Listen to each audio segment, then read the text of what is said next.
같이 사도신경 하겠습니다. 나는 전능하신 아버지 하나님, 천지의 창조주를 믿습니다. 나는 그의 유일하신 아들, 우리 주 예수 그리스도를 믿습니다.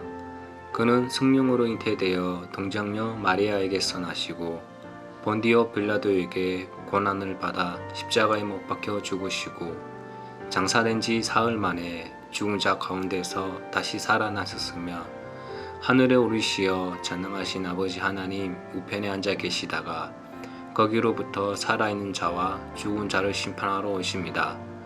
나는 성령을 믿으며 거룩한 공교회와 성도의 교제와 죄를 용서받는 것과 몸의 부활과 영생을 믿습니다. 아멘.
네, 말씀 보도록 하겠습니다. 오늘 우리에게 주신 하나님의 말씀은 신약성경 요한복음 12장 12절에서 19절까지 말씀입니다. 신약성경 요한복음 12장 12절에서 19절 말씀.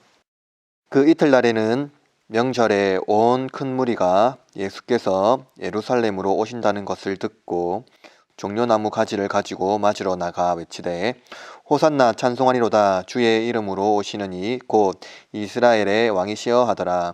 예수는 한 어린 나귀를 보고 타시니 이는 기록된 바 시온에 따라 두려워하지 말라. 보라 너희 왕이 나귀 새끼를 타고 오신다 한 것 같더라. 제자들은 처음에 이 일을 깨닫지 못하였다가 예수께서 영광을 얻으신 후에야 이것이 예수께 대하여 기록된 것인과 사람들이 예수께 이같이 한 것임을 생각이 났더라. 나사로를 무덤에서 불러내어 죽은 자 가운데서 살리실 때에 함께 있던 무리가 증언한지라. 이에 무리가 예수를 맞음은 이 표적 행하심을 들었음이니라.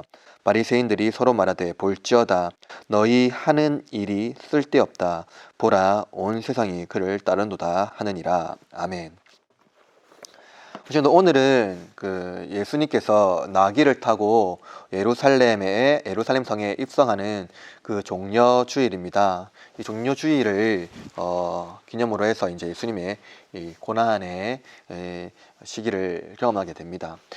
이 종려주일은 종려나무 가지를 흔들고 예수님이 왕으로 오심을 또는 구원자로 오심을 기념하는 그러한 주일입니다. 이 종려나무 가지는 유대의 마카비 혁명 그런 시절이 있습니다. 구약 시절에 마카비라는 그런 혁명의 시절이 있었는데 이때에 이스라엘 민족의 상징이 되었습니다. 종려나무 가지가. 그래서 이 종려나무 가지가 상징하는 것은 뭐냐면 민족주의적 해방에 대한 염원을 담고 있습니다. 민족이 고통을 받고 있을 때 고통에서 해방시켜줄 장군이 성에 입성한다면 그야말로 이 최고의 환영을 받게 될 겁니다. 그는 영웅이 될 것입니다. 만약 우리가 다른 나라를 지배를 받고 자유가 없는 상태라면 저들을 무찌르고 우리를 구원해줄 또한 그 장군이 있다면 우리는 그를 국가적인 영웅으로 추대할 것입니다. 여러분 최근에 혹시 이태원 클라스라는 드라마를 봤습니까?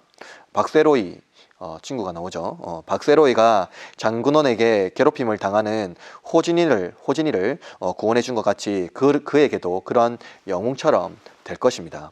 그런데 성경은 강자에게 괴롭힘을 당하는 약자를 구원해 주는 그런 종류의 말씀을 하는 것은 아닙니다. 예수님께서 사람의 구분 없이 모든 자에게 하나님의 구원을 이루기 위하여 오셨습니다. 다만 예수님께서 하나님의 아들이시며 그의 의로서 우리를 구원하셨다는 것을 믿는 자들을 위하여 오셨습니다. 따라서 종료주의를 살아가면서 예수님께서 우리의 왕이라는 것을 민족주의적 개념으로 이해해서는 안 되고 믿음으로 고백해야 합니다. 그가 나를 죄에서 구원하신 그런 왕이다 라는 믿음으로 고백을 해야 된다는 것이죠.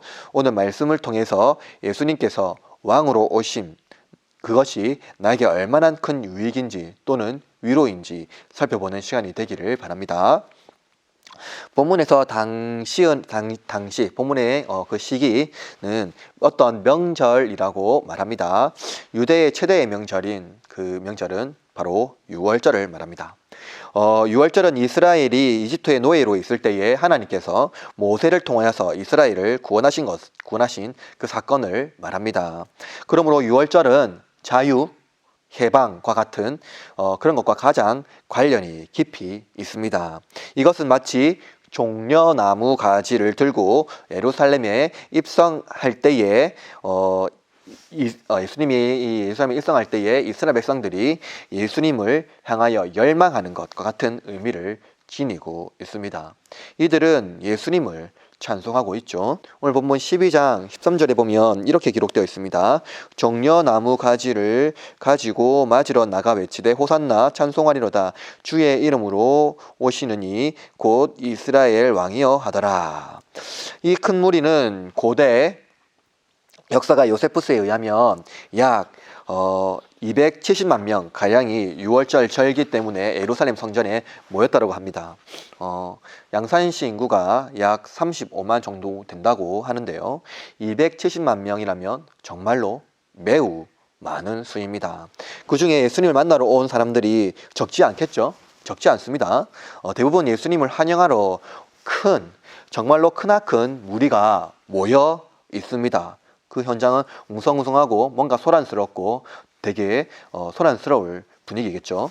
이들은 예수님을 찬송하며 구원자, 왕이여 라고 외칩니다. 마치 개선문에 엄청난 장군이 입장하는 것과 같은 분위기를 자아냅니다. 그런데 이들이 말하는 구원자, 그 왕의 의미는 과거 이집트에서 우리를 구원하신 것 같이 우리를 로마에서 구원하여 주소서라고 말하고 있는 것과 같습니다.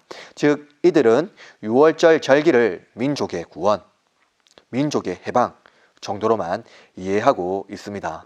그런데 예수님께서는 나귀를 타고 예루살렘에 입성하십니다. 나귀를 타신다라는 것은 그분이 그들이 원하는 힘과 능력으로 어떠한 일들을 행하겠다라는 것을 보이지 않습니다. 그것을 의미하지 않는 것이죠. 나귀를 타셨다라는 것은 겸손히 하나님의 뜻을 위하여 오심을 알 수가 있습니다. 즉 예수님은 어쩌면 확실히 그들의 생각과 다른 입장을 가지고 있는 것이죠. 제자들도 아마 수많은 백성들이 모여서 예수님을 찬송할 때에 덩달아 신이 났을 것입니다. 정말로 즐겁게 예수님과 함께 나귀와 함께 예수님과 그 예루살렘에 입성하는 길을 함께 걸어갔을 것입니다. 이렇게 많은 사람이 예수님을 환영하다니 나도 이제 한 자리 할 수 있겠다고 그들 중에 생각한 자들이 분명히 있겠죠. 예수님이 우리 민족의 왕이고 나는 그런 예수님의 제자야 라고 자신을 지켜 세웠을 것 같습니다. 아마도 제자들도 저 무리들과 다른 생각을 하는 것 같아 보이지 않습니다.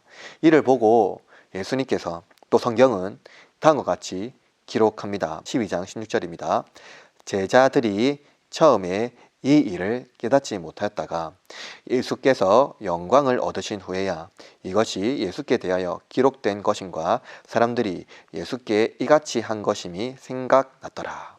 제자들은 예수님께서 고난을 받은 후에 유대 지도자들과 군병들에게 잡혀가실 그때에 다들 예수님을 버리고 도망갔습니다. 누구도 예수님 옆에 가까이 있었던 자가 아무도 없습니다. 심지어 나는 예수님을 절대로 버리지 않겠다라는 베드로도 도망을 갔습니다. 그들도 예수님은 실패자라고 생각했을 것입니다.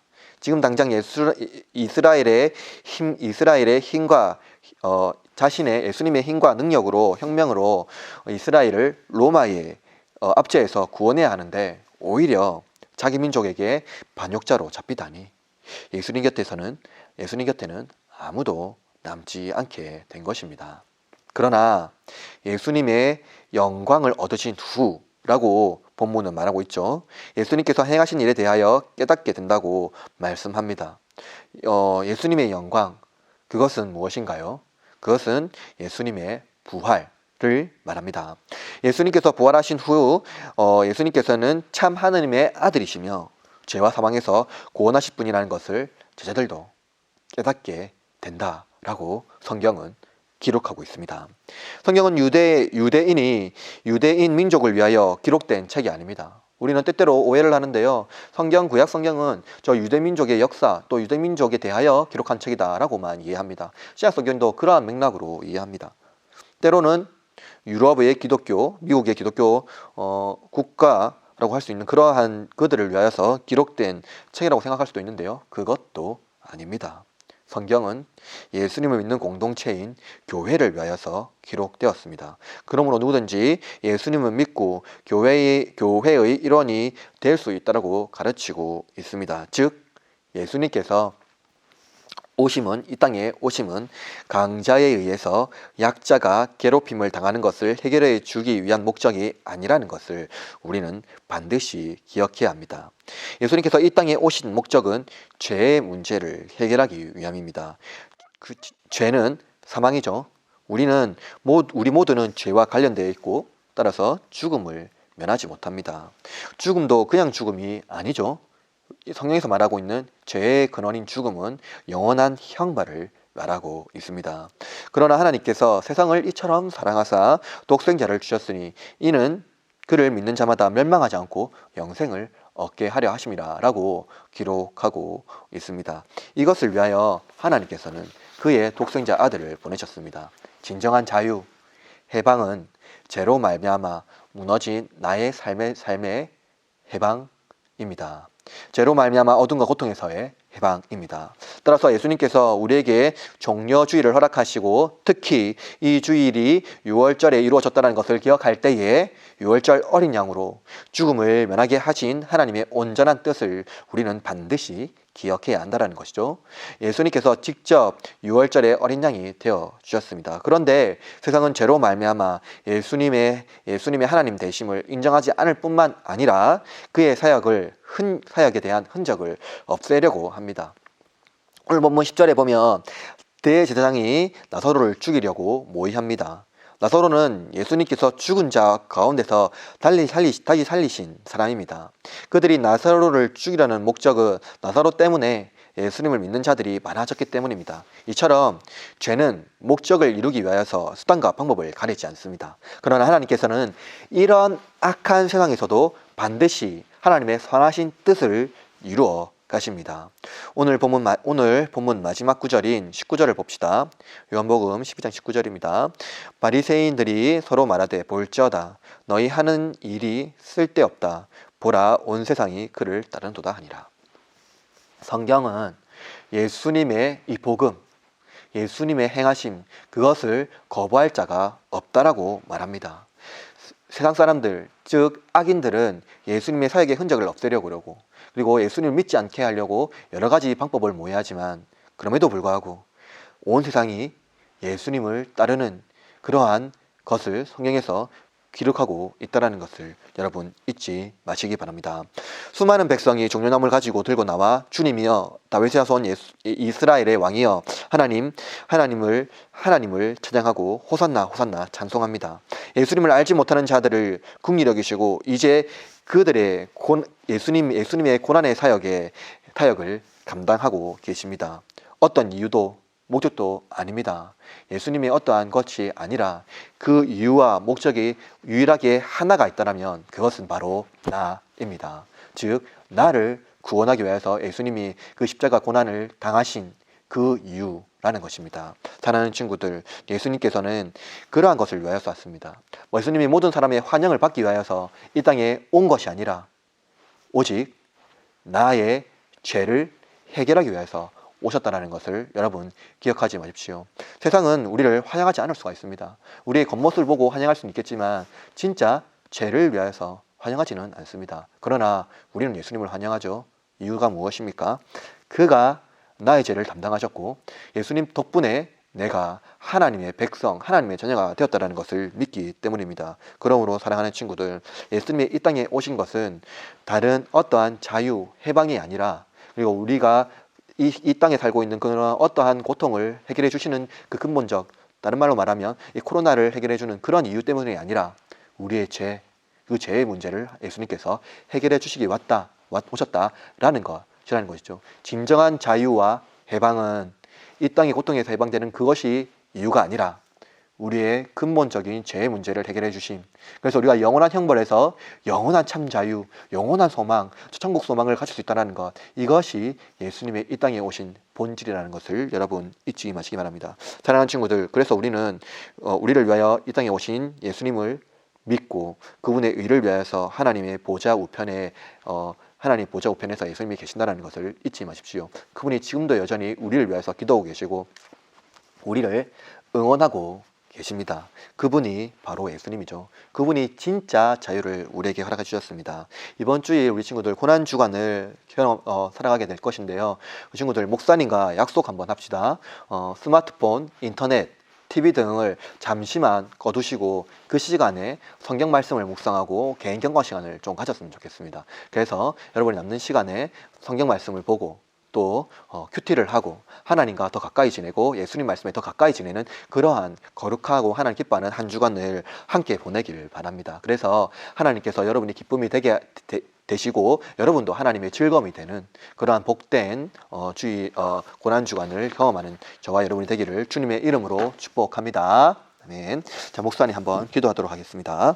하나님 아버지 감사합니다. 오늘도 우리 친구들과 함께 말씀을 나누게 하심에 감사합니다. 종료주의를 보내게 하시고 또는 고난주간을 경험하게 하심에 감사합니다. 하나님, 우리가 이 주간에 살아갈 때에 말씀대로 살게 하시고 우리에게 참 자유와 해방을 허락하여 주시기 위하여서 이 땅에 오신 예수님을 잊지 않도록 하나님 붙들어 주시고 인도하여 주옵소서. 우리가 지금 함께 모이지 못하지만 그럼에도 불구하고 하나님, 우리가 믿음으로 하나님의 언약으로 하나님의 공동체에 있는 것을 고백하오니 아버지 하나님, 우리 가운데 함께하여 주시고 하나님, 우리의 믿음 가운데 주께서 굳건하게 이 땅에서 승리할 수 있도록 도우시고 하나님, 예수님과 더 가까이 지내는 한 주간 보낼 수 있도록 인도하여 주옵소서. 감사하며 우리 주 예수 그리스도의 이름으로 기도드립니다. 아멘. 다 같이 주기도문으로 예배를 마치겠습니다. 하늘에 계신 우리 아버지여, 이름이 거룩히 여김을 받으시오며 나라가 임하시오며 뜻이 하늘에서 이루어진 것 같이 땅에서도 이루어지이다. 오늘 우리에게 일용할 양식을 주시옵고 우리가 우리에게 죄 지은 자를 사하여 준 것 같이 우리 죄를 사하여 주시옵고 우리를 시험에 들게 하지 마시옵고 다만 악에서 구하시옵소서. 나라와 권세와 영광이 아버지께 영원히 있사옵나이다. 아멘.